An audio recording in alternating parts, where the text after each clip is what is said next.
বৃহস্পতিবার রাতে কেউ মারা গেলে ওই আত্মাটা কোথায় যায় এটা যদি জানেন আপনি অবাক হয়ে যাবেন। দেখেন, আমরা অনেকেই অনেক সময় বৃহস্পতিবার রাতে আমাদের মধ্যে অনেকেই মারা যায়, আর প্রত্যেক মানুষকে কিন্তু মৃত্যুর স্বাদ গ্রহণ করতে হয়। আল্লাহ রাব্বুল আলামিন নিজে জানিয়েছেন, কুল্লু নাফসিন যায়িকাতুল মাউত, everyone has to take the test of death.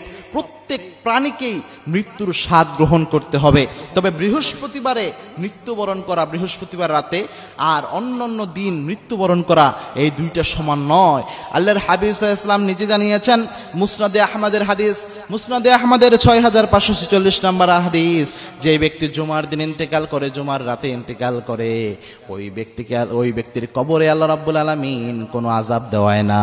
ওই ব্যক্তির কবরের আযাব আল্লাহ রাব্বুল আলামিন নিজে মাফ করিয়ে দেয়। বৃহস্পতিবার রাত হচ্ছে জুমার দিনের রাত, কারণ আরবি মাস হিসেবে মাগরিবের পর থেকেই তারিখ পরিবর্তন হয়ে যায়। অর্থাৎ বৃহস্পতিবার দিন চলে যাওয়ার পরে যে রাতটা আসে, এই রাতটাকে বলা হয় জুমার দিনের রাত, যদিও আমরা বলে থাকি বৃহস্পতিবার রাত।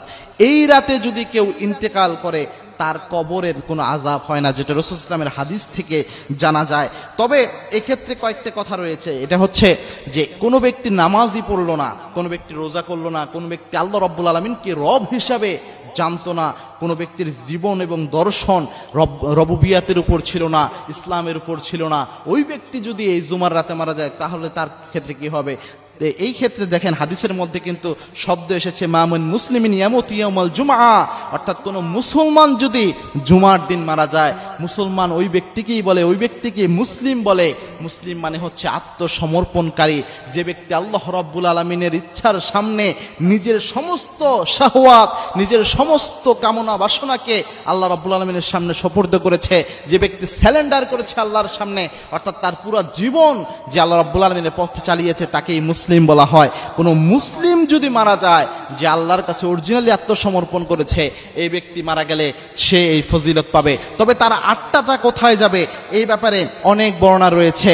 যে বারা বিন আজিজ রাদিয়াল্লাহু তাআলা আনহু তিনি বলেছেন, যারা ইমানদার ব্যক্তি রয়েছে, যারা মুসলিম ব্যক্তি রয়েছে, তারা যখন মারা যায় তাদের আত্মাগুলা ইল্লিনে চলে যায়। যে ইল্লিনের কথা আল্লাহ রাব্বুল আলামিন নিজে জানিয়েছেন, যে কিতাবুল আবরার লাফি ইল্লিন, আল্লাহ রাব্বুল আলামিন নিজে জানিয়েছেন, যারা ভালো আমল করে, যারা নেক আমল করে, যারা নেককার, তাদের কিতাবসমূহ ইল্লিনে সংরক্ষিত থাকে।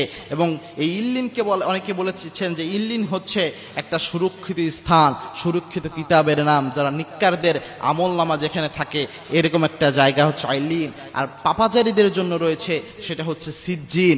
এই ইল্লিনে আত্মাগুলো চলে যায়, এরকম বর্ণনা সাহাবীদের থেকে পাওয়া যায়, এবং কি তাবিঈদের থেকেও এরকম বর্ণনা পাওয়া যায়। সুতরাং জুমার রাতে কোনো ব্যক্তি যদি ইন্তেকাল করে এবং তার মধ্যে যদি এই জিনিসটা থাকে যে নেককার দিনদার সে যদি হয়, জুমার রাত হোক অথবা দিন হোক, সে যদি ইন্তেকাল করে এবং তার মধ্যে যদি দিন থাকে, ইসলাম থাকে, সে যদি পরিপূর্ণ ইমানের উপর জীবন পরিচালনা করে, তাহলে আশা করা যায় তার আল্লাহ রাব্বুল আলামিন তার কবরের আযাব প্রদান করবে না, এবং কি আল্লাহ রাব্বুল আলামিন তার আত্মাটাকে ইল্লিনে রাখবেন, এবং নেককারদের সাথে আল্লাহ রাব্বুল আলামিন ওই ব্যক্তিকে জান্নাতি বানিয়ে দিবেন।